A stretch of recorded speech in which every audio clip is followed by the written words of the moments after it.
I'm joined by the amazing Allison O'Toole, Dan Price, Andre Owen, Fred Kennedy, Chip Zdarsky. Chip, thanks for coming. What's up, folks? I'm your host, Konrad, on Wednesday Night Reviews, and tonight we're joined by Brandon Ingram of Dismay Comics, and we're going to talk about their newest Kickstarter, which is the Gallows Man #3 live now. So you can just stop now, click the link down below, go check it out. With that being said, Brandon, thanks so much for taking the time to come back on the show. Thanks for having me, man. Thank you. It's good to be back. I'm not only me be back, but like see, this might sound weird, see your face on the screen sort of thing. Thank you. I as the comics community, the creators, I feel like noticed it more than anyone. They were like, wait a minute, Konrad hasn't done an interview in like a month or two. What's going on? I actually had one or two people reach out and be like, dude, you good? So thank you. I'm glad to hear it. I'm glad to be back. It is, honestly, I can say now that I'm actually in it, I am very happy. So we are going to have a good time, Brandon. Do you mind if I sort of jump right in and bring up the campaign page? Yeah, that's fine. Perfect. So let's see if I can get this. Nope, we're going to go with that one. So this is #3 for your the series, The Gallows Man. And one of the things that I love, because this campaign has literally been live. Has it actually been live 24 hours? A little over 24 hours. The first 24 hours was like insane in terms of the support sort of thing. Yeah, I was going to say, you've got 25 backers already. In Canadian dollars, you have 918 of 1,020. So I imagine your US dollar goal is like 800, 750? Yeah, the USD is 750, and we're currently at 675. So we're just $75 away from hitting that goal. And then we've also got the stretch goals and stuff, but like we're already almost there. Awesome. Well, for the folks who've maybe never seen your face, never heard your name, other than knowing that you're making this book, Brandon, I'm going to give you back sort of more, or I'll say half the screen. And I'm going to have you go ahead and let the people know who you are. Yeah, so I'm Brandon Ingram. I'm kind of the creator and writer of Dismay Comics, which is like my publishing line. And I've published multiple titles at this point. And the big thing now, there's Dismay Avenue #2 right there. That's interesting. That just shows like Kaz's illustration did an amazing job at that cover, because I can see it like on my screen. It's tiny. I can easily point it out though. That's awesome. So I'll have to let him know that. But yeah, I've been doing this publishing since 2021. Like actually putting my books out since 2021. Working on comics since 2019. It's been a blast. Like I kind of started out with the Gallows Man with the issue 1 Kickstarter, issue 2 Kickstarter, and then as we were making issue 3, had a Kickstarter for Dismay Avenue 1 and 2, like Dismay Avenue 2 on the wall, and Tales from Town City #1, which is like an anthology spin-off of Gallows Man sort of thing, and now Gallows Man 3. It's been an amazing journey. I've loved every step of it, and yeah, like Gallows Man itself has just been a fun, wild ride. Like not only in like people being able to read it and stuff, but just like the creation of it sort of thing. I dig that. Well, I am going to bring it back up so people can see the visuals. As we mentioned earlier, you're so very close with basically the entire campaign left. So for the folks out there who maybe haven't ever read it before, don't know what it is, but maybe are familiar with a gallows and know what that's for, let them know what the series is about and sort of what they can expect with the campaign. So the Gallows Man, the basic way to describe it, I do this at conventions and everything, is it's Adam West Batman meets Inglourious Bastards. It's like, that sounds a bit weird. That sounds like mixing chocolate with something else, but I promise it's chocolate and peanut butter. You're getting Reese's out of this, I promise. It ultimately is that. It's Adam West Batman meets Inglourious Bastards. It's set in the 1940s. It has the fun campiness of Adam West's 60s Batman, the fun campiness of that, the jovialness, the golly gee, Gallows Man, and stuff like that, all while they're beating up and like horrifically killing Nazis, sort of thing. That's You a gotta like that part. key element in this comic, sort of thing. It's a blast. It's a big reason of why I first wrote this book and made this book was at the time in 2017 when it was first just a feature length script. Like at that time, it was peak saturation of superhero stuff in media. You had Infinity War come out like 5-6 months before, Endgame coming out in like 4 or 5 months. And it was one of those things where like I loved writing and I've always wanted to write some sort of superhero thing. But at that time, there's like so much superhero stuff. So it's like, how the heck do you differentiate yourself? And so while everything was going a little bit dark, a little bit serious, like some great serious books as well, like Tom King. I love Tom King stuff. Ooh. Fantastic writer. But sometimes I don't want to always read about how bad war is. It makes me very Yeah. sad. Jeff Lemire, we talked earlier about how much I love Jeff Lemire. Jeff Lemire kind of falls into the same thing sometimes of like, I love his writing, but sometimes I don't always want the feels of a father-dad relationship. That's a big thing in a lot of his books is father-dad or daughter-dad relationships and stuff. I love those books, but every now and then you want a little, just a fun break sort of thing.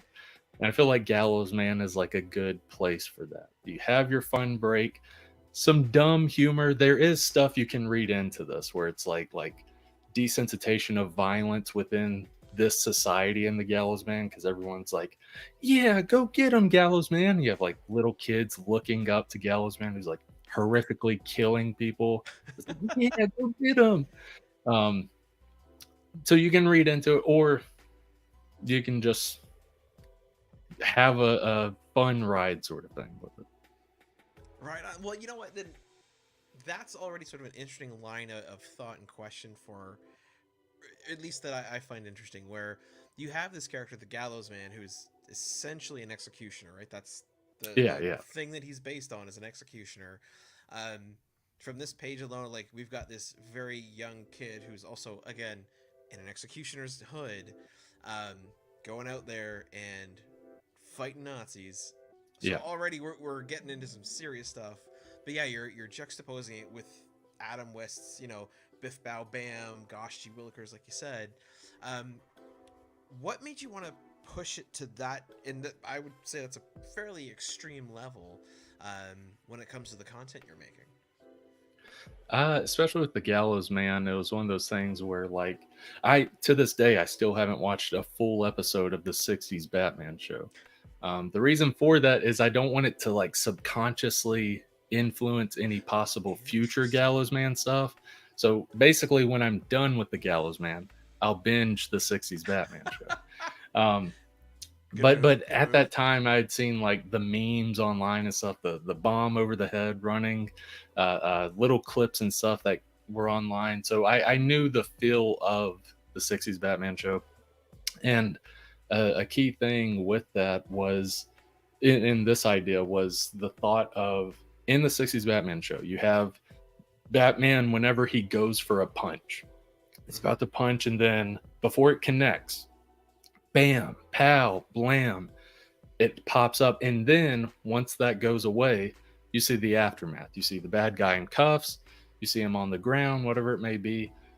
And the initial idea was like, okay, you have the pow or whatever before the connection. And then you see the aftermath, but the aftermath is like, guy broke his neck falling back, or like his body gets cut in half or whatever it may be, or burning bodies that happen and stuff. So it was like ramping it up to that extreme, similar to like a Tarantino movie. That's why I bring up Inglourious Basterds, not only for the Nazi killing within Inglourious Basterds, as well as like Tarantino in that movie, like kind of dunking on the Nazis. Oh, Uh, absolutely, yeah. Not only like the killing of Nazis, but Tarantino in that movie, as well as a lot of his movies, goes to extreme like violent stuff sometimes, where it's like the story goes, and then like holy crap, out of nowhere. The biggest example of that for a Tarantino movie is Once Upon a Time in Hollywood. We're like Oh, fairly it's a good movie. It's going. The last 20 minutes, it's just like 0 to 100 in terms of like insane violence and all this stuff. oh wow. Where it's like it catches you kind of. So that's why a lot of times I'll say like Adam West Batman meets Inglourious Bastard sort of thing, because I feel like it's a decent comparison, or at the very least I'll say it's the thing that like people know. They know 60s Batman, they know Inglourious Bastards, or they know Tarantino movies, to where they can try to make the connection. Sometimes at conventions they'll be like, I'm trying to combine those, and I'll be like, wait, here's a display copy right here. Flip through it and you will see. And then, yeah, that's usually how it goes. I dig it. I mean, it's one of those things where, because the Adam West Batman is such a campy, unserious, I wouldn't say happy, but it's got that early days of TV censored, everything is going to be okay. Like, even like the villainous stuff is not that villainous. Like, oh no, the Joker filled town hall with Jello. Yeah. Like weird stuff. And then yeah, to like horrifically, as we can see by the A cover here, juxtapose that with Tarantino's, gallons and gallons of blood. It's like, oh, interesting. I did want to ask for the people out there who have read, I'm gonna get this name wrong. I think it's called Other Worlds. I believe so, which is sort of a take on and a spoof on what happens if Adam West's Batman was flipped with Frank Miller's Batman in their respective worlds. Have you read that? I have not. It actually sounds really interesting. It's a cool concept. They take a very dark version of a character. He's like not Mothman, but like Cicada Man or something. Who's like Frank Miller, and they put him in the world of within Adam it. West, Okay. Things get nasty, and then in vice versa, right? All of a sudden, all these villains are trying to kill Adam West Batman, where he's not used to it. So I was going to ask, because that series plays a lot with the satire of the two different styles of comic stories. With Gallows Man, other than the fact that we have this executioner hero who is, fighting Nazis, what's the essence, the story, the principles of the Gallows Man, so that readers can sort of have an idea of what they're getting into thematically, without spoilers, please. Yeah, like and if I go off on a random runaway sentence or whatever, correct me. Like if I don't answer the question, definitely let me know so I can get back to it. But the Gallows Man itself, the overall story, because it's a 4-issue miniseries, is Gallows Man. This is a satirically over the top and campy world of superheroes. And within that, you have the Gallows Man and his team, which consists of Newsboy and a couple of other people, like billionaire philanthropists and stuff like that back him and stuff like that. Their team is trying to stop this Nazi threat that has infiltrated their city, like an underground Nazi thing kind of forming, kind of like a Nazi cult that's like kind of underground. Okay. I mean, like literally underground, like in the sewers sort of thing. But they're trying to stop this Nazi threat that's infiltrated the city, not only to like save the city, but also to avenge the Gallows Man, to avenge the death of his former mentor. And that's a big thing you see within issue 1. You kind of see like his motivation for like wanting to go after this person, all while it being like kind of satirical and funny, because in issue 1, like they're talking about this Nazi force that has like come back, sort of thing. Like they haven't really seen any Nazis or anything in the city in a while, at least a year or so. And the first encounter within the first few pages that happens, and there's a couple Nazis there. They go back to the guillotine, which is like essentially their headquarters, their Wayne Manor sort of thing. They go back there, they conversate and stuff, and they're like, oh, like what could this mean? And they're talking, and Gallows Man's like, I think it's him. And Newsboy, he's all new to this. Like this is all new to him and stuff. He's like a fairly new sidekick, a sidekick within the past year sort of feel. And he's like, what do you mean, Gallows Man? Who? He's like, it has to be him. The Newsboy's still like who, Gallows Man? Who is it? Oh, takes me back to that night. Gallows Man? And he's like, that night. And then it just goes to the flashback.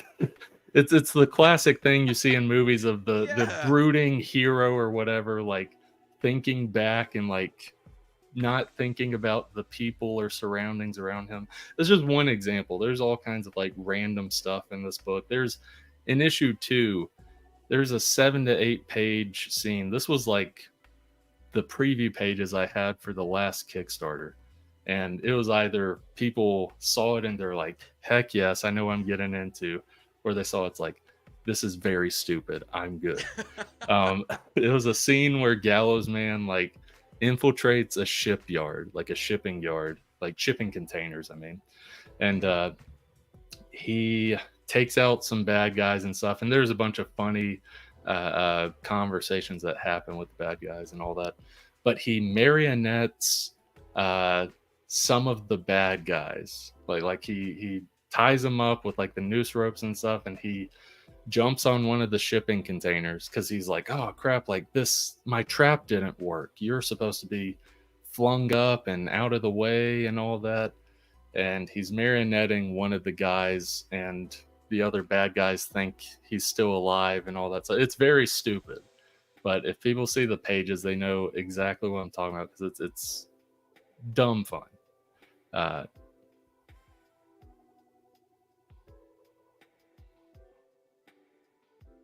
I think your mic might be muted.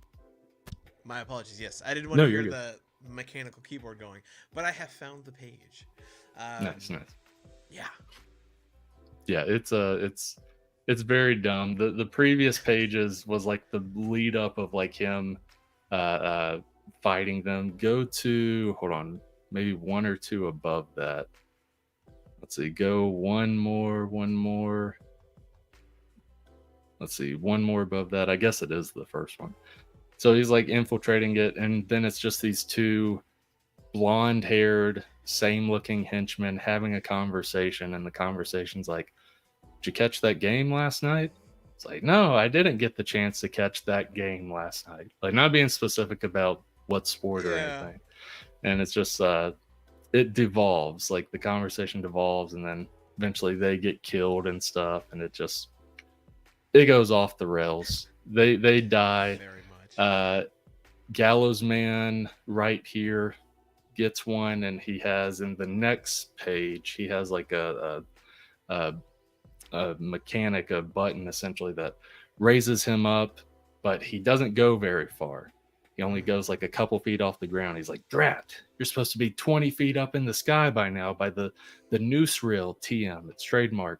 And like, it doesn't work though. And other guards are coming around the corner. It's like, oh crap, I gotta think fast. He just ties the rope around the guy's wrist, throws it up in the shipping container. And the following pages are just him marionetting this dead corpse with the neck cracking and all this stuff while it's happening.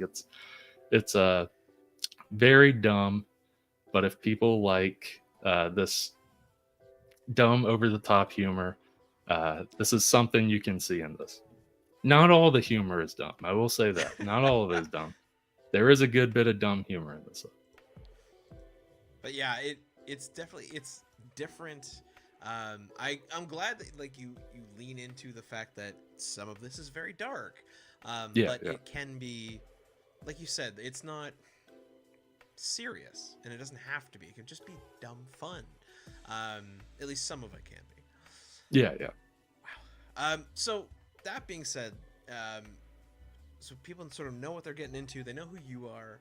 I'm actually just gonna refresh this because who knows? Maybe we're lucky. Okay, so you are you're 102 Canadian away, which is like 75 US. Very close. For the folks out there watching, whether they're watching right now with us live, which if you are, thank you kindly, or if they're watching sometime in the next 29 days, can we go through the different tiers of what's available? Because as mentioned, this is the 3rd issue, but you do have 1 through 3. So yeah, I'm gonna bring this page up, and then yeah, sort of walk us through what's available. What do people need to get this issue? What do they need to get all 3? Take me through the tour. Oh yeah. So with this issue in particular, if you've read issue 1, if you've read issue 2, if you're just wanting to jump back into issue 3, digital copy starts at $7 for issue 3, which is it's a good deal because this is the size of this book. All the issues of the Gallows Man, that's something I should mention, are like very chunky books. Like I've got issues 1 and 2 right here. Like this is over 52 pages. Same thing with issue 2. Like issue 1 and issue 2 are over 52 pages. Gallows Man number 3 is the longest of them. It's over 60 pages.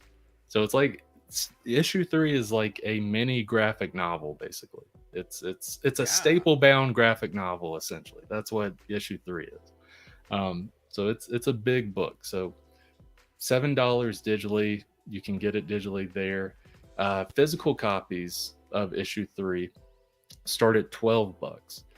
Starts at $12 for issue 3 physical copy, and beyond that, the next one I think is a digital bundle, to where if you haven't read Gallows Man 1, Gallows Man 2, Gallows Man 3, Tales from Town City number 1, because that's also an anthology spin-off within this world, all of those for $18, and that's a pretty good deal because that's 200-ish pages of comics. So $18 for all of that digitally, and then there's as it goes higher, I try to make it actual like value to it being higher, because it's like, oh, it's like $10 more than getting the regular copy of the book. I think the issue, Gallows Man issue 3 great value bundle, it's 12, my math is horrible right now, $13 more. But with that, you get both copies of issue 3. You get the cover A, cover B, both signed, as well as the sticker set for issue 3, as well as PDF copy, as well as PDF copy of the script for issue 3. So if you want to see cool. like, oh, like let me see his writing style, what can I learn from this? And you read it and you're like, okay, I learned something. He sucks at writing. I did learn something though. I learned something. So there's that. And then for those that like haven't backed or read any of the Gallows Man before, there's a catch-up bundle.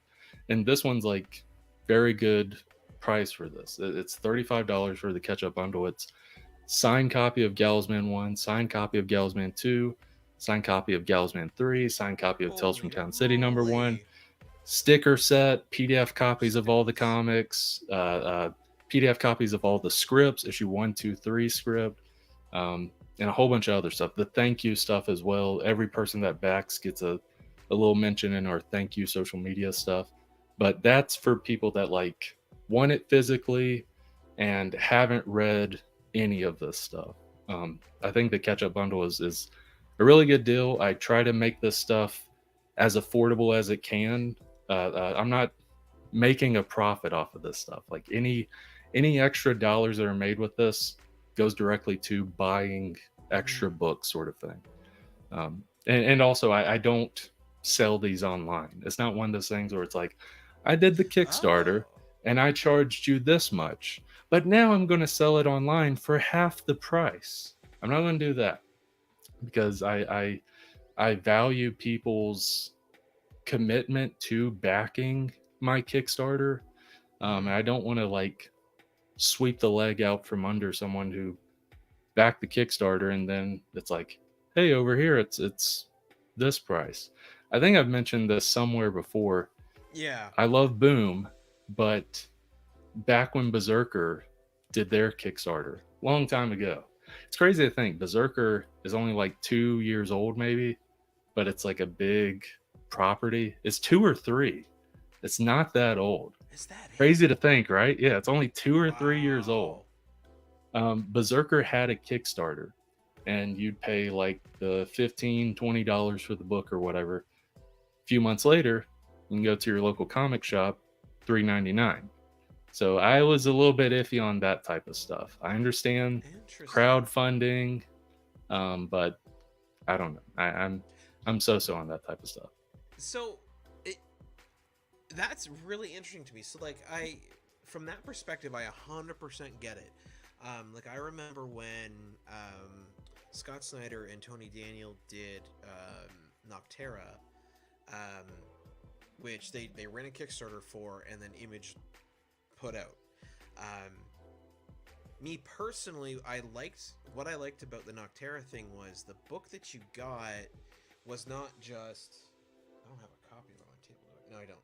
Was not just like a floppy, but it was like a hardcover, jacketed, oversized copy. It had the script in it.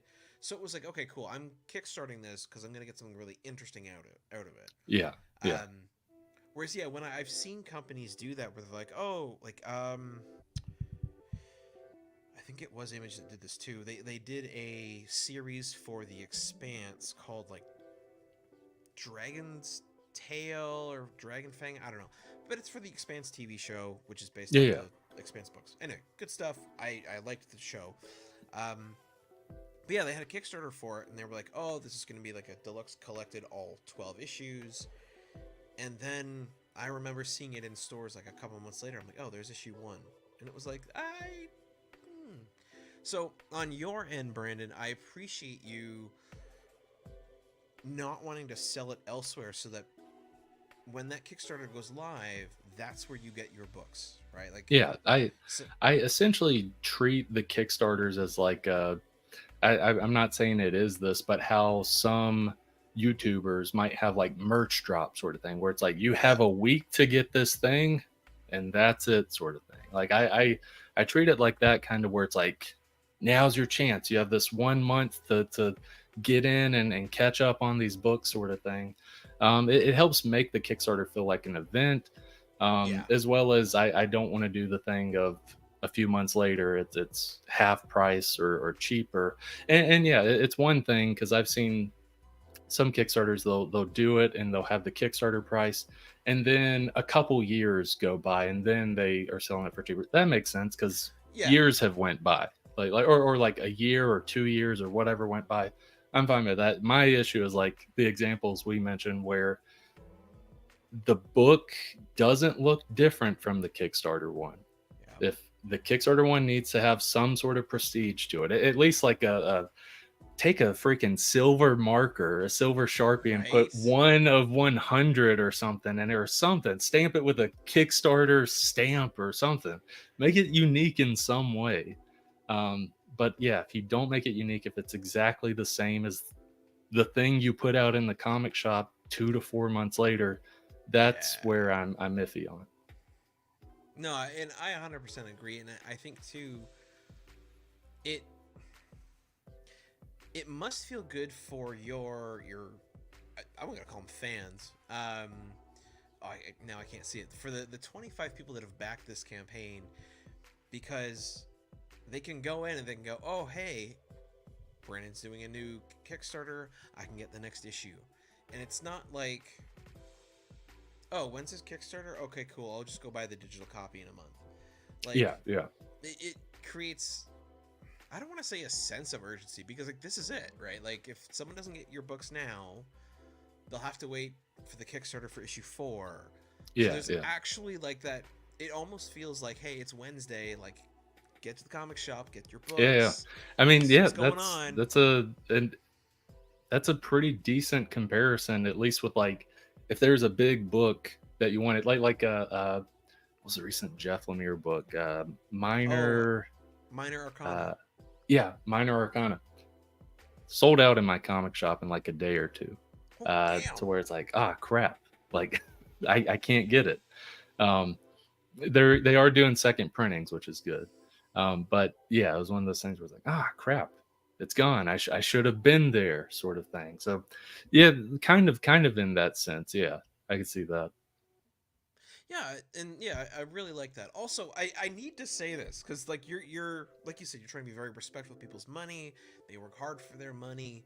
Times are tight. Like that's just straight up Yeah. it is. You're offering for 35 US, 40 about 48 Canadian. It's probably like 47 and change. 48 Canadian dollars. You're offering 4 books, stickers, and PDFs for everything. Where the first 2 books are.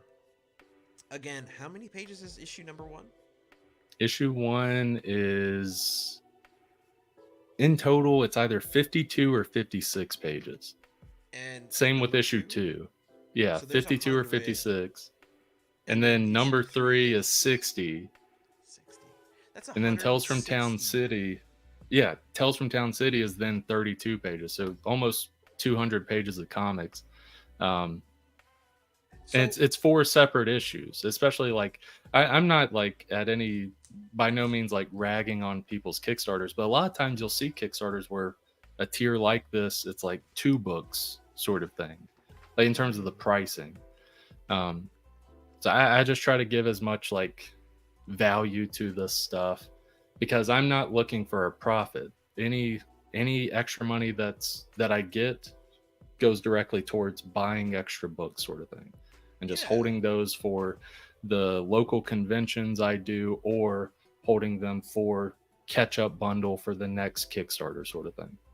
Yeah, exactly. That way, the fans out there who are existing and maybe they only have issue 1 can get 2 and 3, or if they've never heard of it, like the folks who might be watching live with us now, or sometime in the next 29 days, who are going to go click the link down below and back the campaign, they can get all 3 of them and have the full story. To emphasize this, so this is a graphic novel. This is just a paperback copy. I picked it up at my local comic shop. It is 23 plus tax Canadian, and it's maybe 200 pages. And with yours, they're getting roughly that same amount.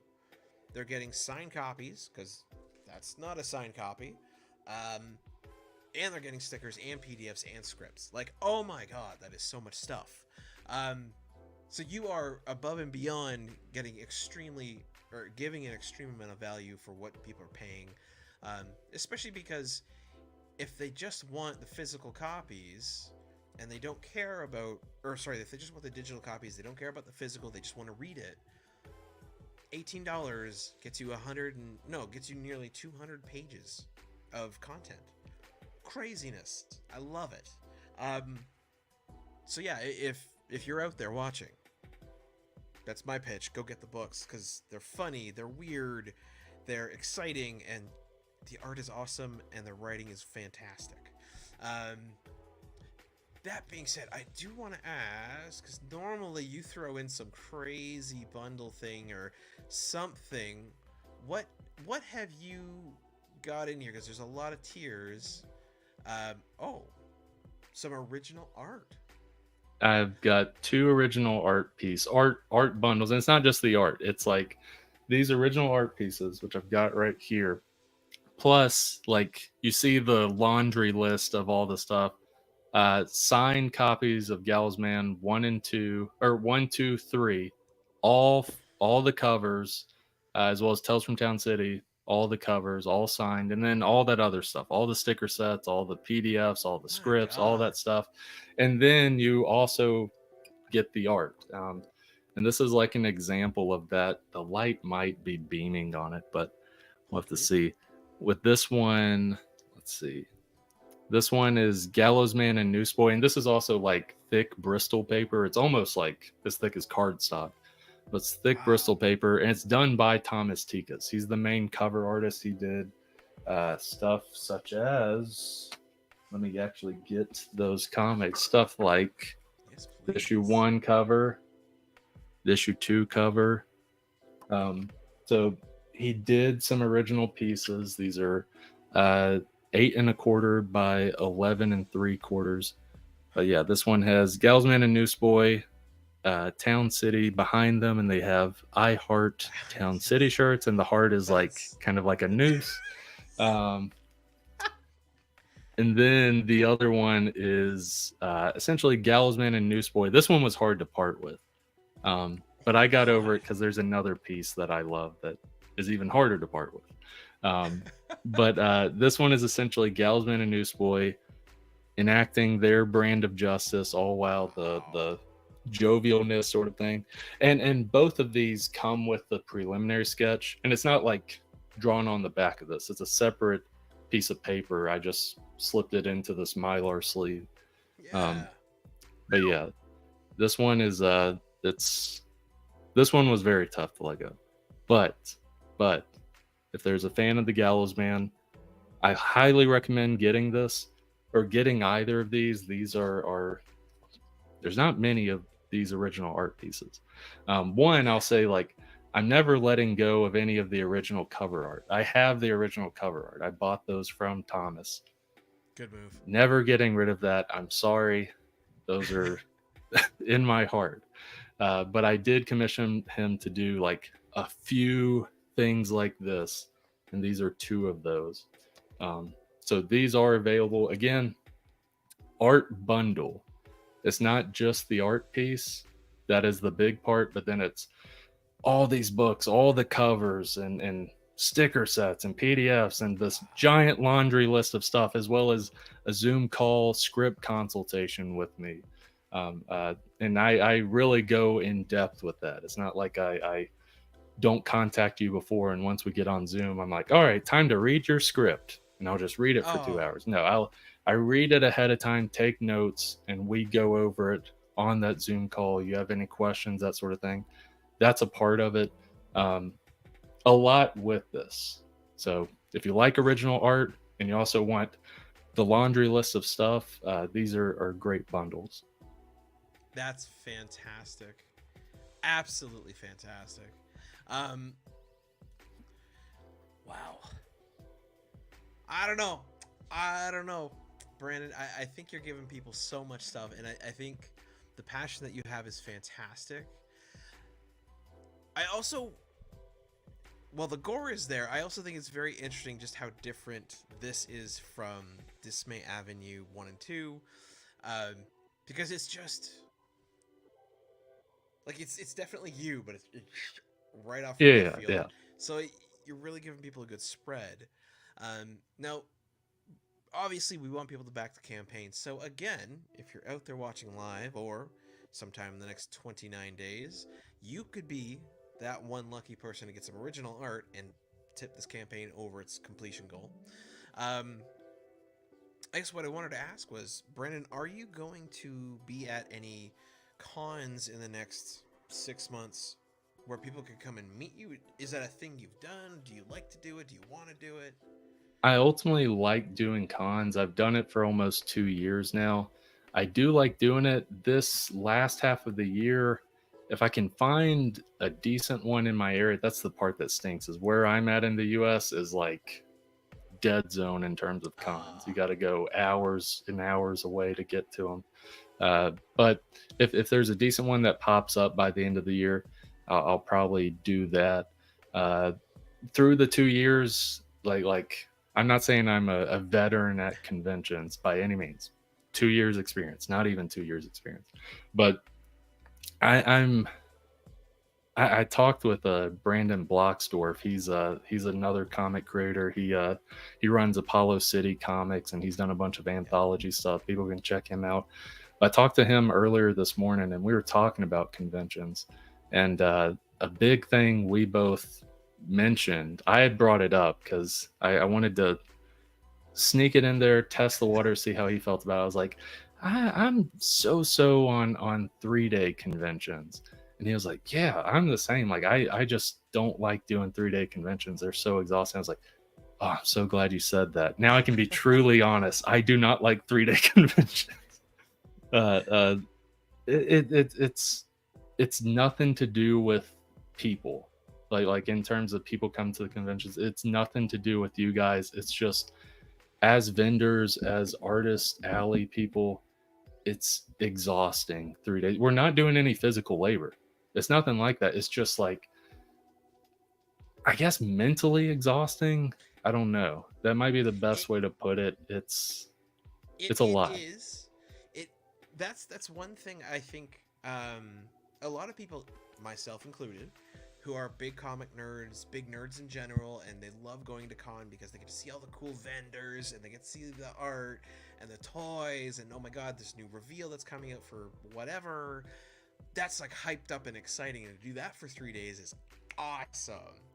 But as a vendor, yeah, to sit there and to be on for 10 hours a day, Yeah. talking with people, engaging with people, letting them know what your Phone away, sitting there ready. Yeah. There are lull periods. There are going to be periods where like no one is walking in your aisle. That's not meaning like a problem with your booth. It just means the aisle itself, like people are checking out the celebrity or checking out this, checking out that. Like there are lull periods. And that's also another thing we talked about is like, I couldn't see me at my current state of making comics. I couldn't see me doing conventions without a buddy being there or without another artist tabling with me or whatever. Because during those lull periods, you're able to shoot the breeze. It's a fun time even during those lull periods. If I was by myself, like, and during those lull periods, especially a Friday, like that's a big thing we mentioned with the 3 days is Fridays for us. They can be great for everyone because those are like the people coming into the convention because that's where you can get the early access stuff. For us, though, the vendors and artist alley people, Friday is usually the deadest day for us in terms of interactions, sales, whatever it may be, to where it's a horrible start for us for our weekend. I would rather Friday, the effect that Friday has, I would rather it be on a Sunday. We're having good on Saturday and having good the next day, and then our bad day is the last day. I'd rather it be that instead of the start of it is your weakest day or bad day. It's like, oh gosh, you go to bed at the hotel because you're likely staying at a hotel. It's like, all right, I gotta get some sleep. I gotta get ready. Saturday. Come on. You can do this, Brandon. Come on. Yeah. It can be exhausting. So all that's to say, I love doing 2 days. I love doing 1 days, especially if I can drive there, drive back all within 24 hours. That's solid for me. But all that's to say, I love doing conventions. The longer ones in the past 2 years I've experienced are just exhausting. Is the issue. Mm-hmm. Well, and it's interesting too because another thing that I have become more conscious of because of my show that I do and all the people I talk to, like the creators, because that's primarily who I end up speaking with there, right? It's the way I am. I had the chance to, thanks to Keith Gratchow and Howard Wong, who are both alumni from the show, but Keith I do a show with, doing tomorrow night actually, called Sketchy Goodness. He's an interesting guy. He does, I don't know if it's technically freelance or if he's like part-time at like doing graphic design and then he does comics. But he is constantly at shows. Like every show I can think of, this guy's at. And one thing that he's amazing there because he is truly on and he's engaging and he knows how to do that so well that it is impressive. And when people ask me for tips at how to do cons and if I've heard anything, I'm like, talk to this guy. He will help you. But one thing that also hits is after all that, after you have forced yourself to be on for 3 days and pitch to people and talk to people and yes, get to interact artist to artist or whatever network, that being on for that long, Sunday night, Monday, your immune system, your body, your mind, you're cooked. Like, oh my god, Yeah. you've just worked 3 12-hour days when you consider setup, tear down, getting to the hotel, all that. It's like, oh.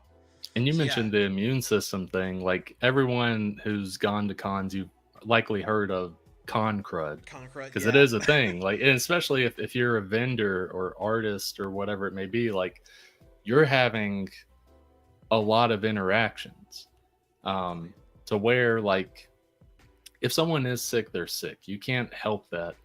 But like that's why I recommend I always bring like bottle of Germex. I have it just right man. here, and then whenever interactions are done, put the Germex on. It's nothing rude to anyone. I make sure I don't do it in front of someone. That seems rude. But Yeah, like okay. if they're like right here talking to me and they're about to go away, like we've shook hands, we've talked and stuff, they're about to go away, and I just pull out the Germex and start rubbing it. I don't know. To me, it just seems weird. Once everyone's gone, put the Germex on, rub it in. Like it's I recommend all vendors and stuff do that, because con crud is definitely a thing. I've had it like mid show, and that Oh sucks. no. There was it was one of the 3-day shows, and we did Friday. Friday went fairly well. Like it's a Friday. It went fairly well. I think it was like later that night, or maybe sometime Saturday morning, where I was like, I feel like crap. Yeah. Like it wasn't like the flu, it wasn't COVID, anything like that. But I was like, gosh, this sucks. Like I still have 2 more days, and like That's the it's worst nothing part. bad. It's not even like strep. It just felt like just this really bad cold kind of. I was like, Yeah. crap. That's And also Konrad. didn't get good sleep the night before, so it just stacks on. It's like 2 more days. Yeah. Oh no. Yeah, that is definitely one of the things that like cons are a perfect storm of get yourself sick, because it's mass contact with people, right? And like Yeah. it could be someone who feels perfectly fine, but maybe they've got a kid who's got like a sniffle and they actually have that germ, and now you who maybe do not have kids get into contact with them, and now you've got their kids' germs, and it's just like, and then yeah, you're not sleeping right because it's not your own bed. You have to drive, like, oh my god, there's so much going on. But yeah, so people out there, con crud is real. Please, if you feel unwell, don't go to the con. Even though you Yes. paid for the tickets, and that sucks, and I'm sorry, but don't do it. Yes. And yeah, absolutely, lots of the hand sanitizer, Germax. I remember during COVID, we had Fan Expo Canada, which is like the biggest show in Canada. They still put it on. Well, they delayed it the 1 year, and then they put it on the following year under extreme conditions. But I remember we were all masked up, and I was going to meet everybody, and I had a big bottle of hand sanitizer, and I had it strapped to my belt, basically, and I would go around and offer. I'm like, would you like any? Because I know you're probably dealing with a lot of people, Yeah. touching money and books. Yeah, and that's stuff. thoughtful. Yeah, it was something I thought would be nice. But that being said, Brandon, we're way off course here. As much as I do love cons and con talk, and I can't wait to get back to one. When it comes to Gallows Man, as you mentioned, so the 4th issue is going to be the last one, for now. I believe I saw in the campaign that the expected release date, or not release date, delivery day, fulfillment. Oh yeah, delivery. Yeah. Will be January time. So I'm always just personally curious and excited, because you've done a number of these now, and I have a feeling you've got a little kitty built up to pay for things. What state is the book currently in? The book has been written like since 2021, sort of thing, like completely finished and all that. So the writing is like completely done. We're just working on the art and stuff, and Helen, she has like multiple jobs and stuff, like in her Jesus. life, as well as like as this book. She wears a lot of hats. She's the penciler, inker, colorist, letterer, And she also does promo stuff here and there. Like she'll do the bookmarks and stuff like that. So there's a lot that she's doing compared to a Marvel or DC sort of thing where they have a penciler, an inker, a colorist, a letterer, and even sometimes to like get the book out on time for them, it's like we have like 2 sets of people doing that. Yeah. We have a set doing 10 pages, another set doing another 10 pages sort of thing. So she's doing all the art in this book.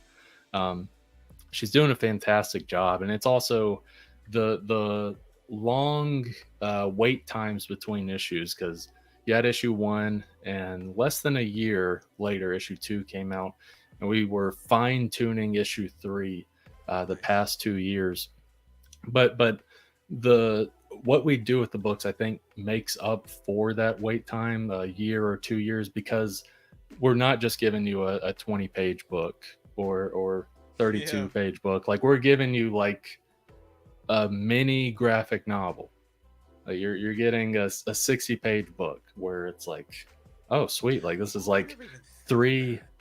Like, and that takes time, like the 60 pages sort of thing. Like that's the thing, we could do like 20 page and have a book out every 6 months or something, or even less than that. But how we've structured this book, especially with when I first wrote it, is like I knew this was going to be long, like each issue would be long. Because I wanted, here's the end point for issue 1, here's the end point for issue 2, here's the end point for issue 3. Oh, okay, it looks like it's going to be 52 pages to get to that cliffhanger, that end point. That's okay, because I want it to be paced well and not rush to the end point sort of thing. So it's one of those things where it takes time, but with any indie comic, our comic, or anyone else's indie comic, it takes time, but there's dedication there. There's dedication there. We want to get it just right. We did with art and stuff, there wasn't a ton of edits, but we did a good bit of edits with issue 3 to just like, we got it just right. People have been waiting 2 years. Okay. We want to make sure it's just right, sort of thing. Perfect. Well, you know what? I love that, that you're letting it breathe. Because it reminds me of a time. It's when I say that, it sounds like it's so long ago, but there was I distinctly remember hitting a point where TV shows, I think Netflix hit it first, where TV shows started getting longer, their episodes, and it became clear because the episodes were getting better, because it wasn't like, oh, we have to adhere to a strict time period. It was like, just tell the story. And there's a couple series out there where, like 1 or 2 of the episodes is like, I think it's Mandalorian does it as well. They'll range from like 40 minutes to an hour. Like they don't have the, like you said, the set 30 minutes, 45 minutes or whatever. It's like whatever amount of time we need to tell the story in this episode, that's what we have, sort of thing. Yeah, and that's what you're doing. Although, like, I do distinctly remember, I remember around the time you did Gallows Man 2, and I was like, that's been like a while. But when I think about it, like a standard floppy,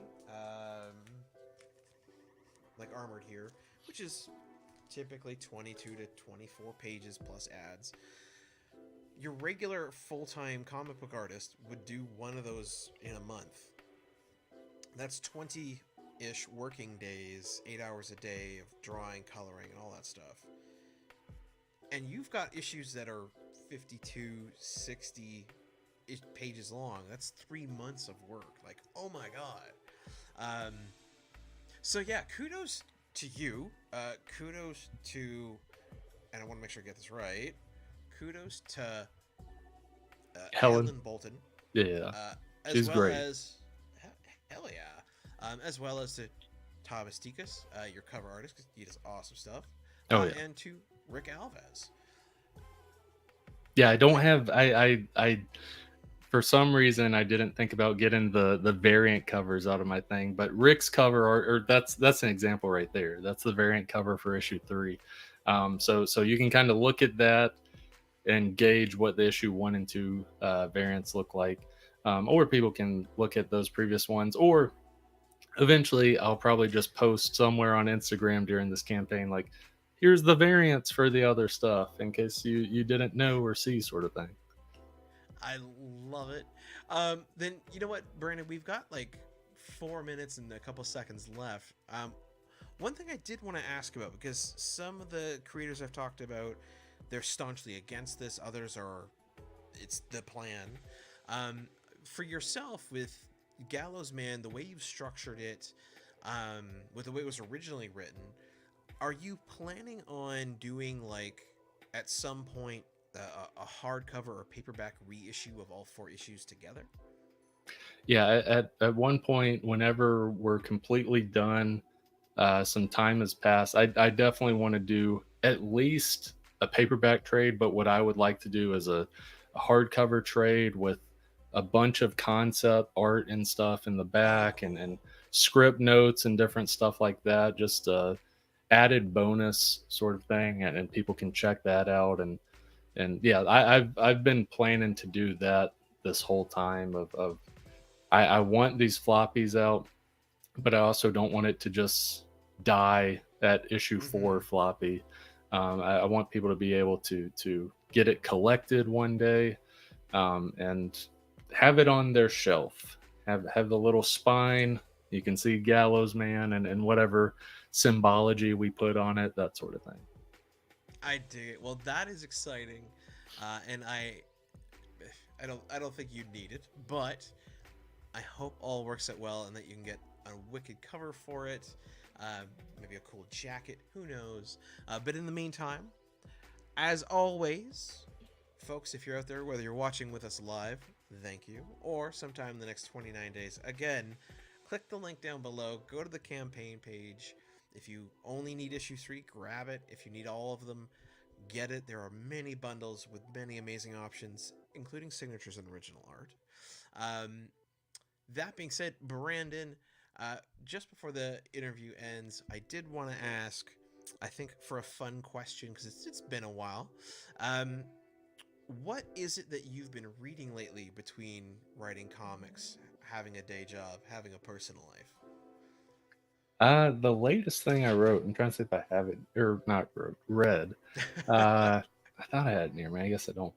It's something I got from someone through like a random auction, and it's it's Marvel's. It's from like the 80s and 90s. They had a What the series, and it's basically spoof comic of Marvel characters and stuff. And I started reading issue 1 because these are cheap. Like, you can get these pretty cheap. And I don't collect comics anymore in terms of like, this is an investment. If I collect anything, I'm going to be flipping through the pages. So I get cheap stuff, sort of thing. And I haven't even finished issue 1, but the first story is just a 7-page story. And I read it the other night, and it's one of the funniest things I've read in a while. Like, it's 1988, and like, I'm like, oh crap, like it's not bashing the 80s in terms of comedy. There's great comedy out there, but it still holds up.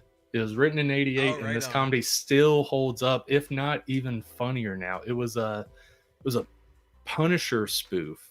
He's called the Pulverizer.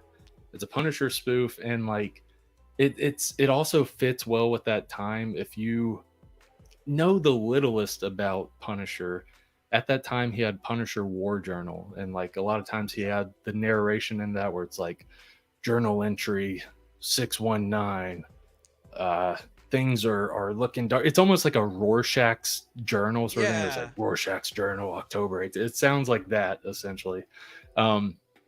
But it does that so hilariously, especially spoofing 80s Punisher at that time. And like every panel like had me smiling, if not like laughing out loud. And I read all of it, and I was like, this is hilarious. It's just a 7-page story. 7-page story. That's all it is. But it was so funny.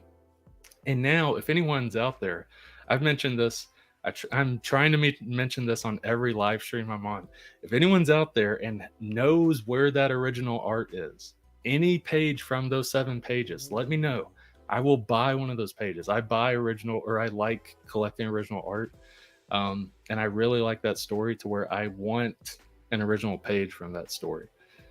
Specifically that story, not just any Pulverizer thing, because Pulverizer pops up later on in the series, like issue 15, 17, all that stuff. I checked out some of that stuff. It's a different writing team. The jokes just aren't really that good.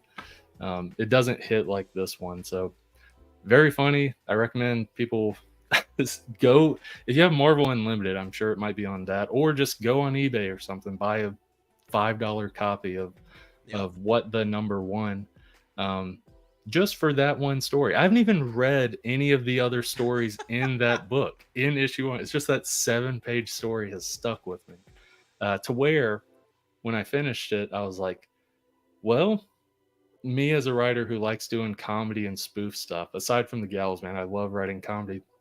Once I read that, I was like, okay, so I'm never going to do any Punisher parody or spoof stuff because this person mastered it.